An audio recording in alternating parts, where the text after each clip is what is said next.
Hey guys, I'm Bridget O'Neill and this is my cat Sophie, and this is unNEWSy.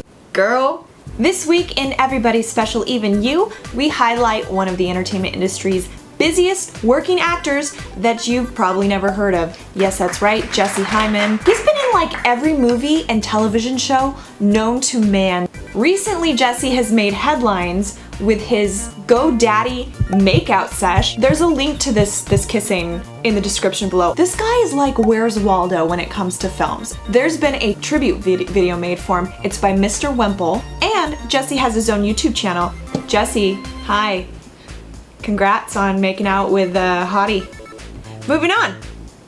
Netflix has released its self-produced series called House of Cards this Friday, starring Kevin Spacey and Robin Wright. Bravo for the casting, but bravo even more for releasing the entire 13-episode season at once! This tells us that Netflix is paying attention to the modern viewer's binging habits. Yes, that's right. We will consume an entire one, maybe 2 seasons of a show over a weekend. I know I've done it with Downton Abbey. It was sick, but I loved it. As for the content, the style takes a little bit getting used to, and I think it's because the protagonist consistently breaks the fourth wall. I do think I will watch it, especially since I expect the Twitter sphere to be filled with spoilers.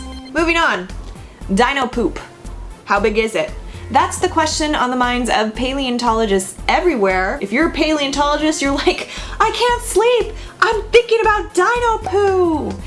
And here's what I learned. In order to study the poo of the past, you must study the poo of the present. There is a team of poo researchers who've collected poo data from living animals like the rhino and the elephant and the mouse. They've collected data based on the weight of the animal and the size of their poo, and are using that data to help calculate the size of the poo of a dinosaur. Now, there was a petrified poo found in Canada.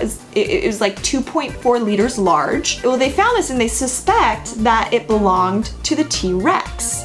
However, there are plenty of paleontologists are like, you can't prove that. Just because we know the T-Rex was alive up in here in Canada, you can't say that, like, look, this poo belongs to the T-Rex. You can't prove it.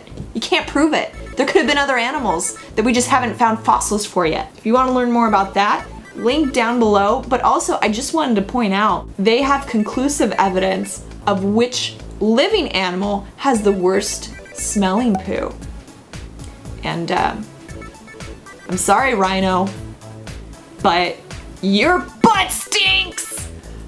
The worst. Moving on.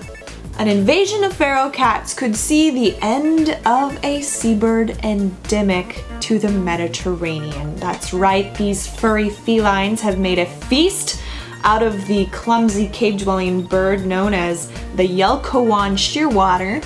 I think we need to call on the wise words of Bob Barker. Have your pets spayed and neutered. I think if we can just collect the animals and spay and neuter them. Wait.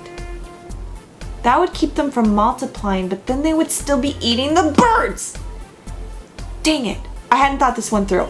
Well, the good news is the article has an actual legitimate solution. Better than mine. But I still think you need to spay and neuter your pets. So if you'd like to read more about the seabirds that I cannot pronounce, link in the description. And there you have it. That's it for this week of the unNEWSy. If you have an unNEWSy topic you'd like me to cover, or you would like to nominate someone for the Everybody's Special Even You segment, please feel free to email us at unnewsy@gmail.com and follow us on Twitter at, you guessed it, unNEWSy.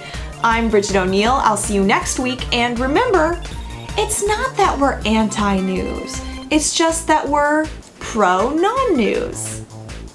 Yay! And subscribe or I'll find you and I'll beat you up.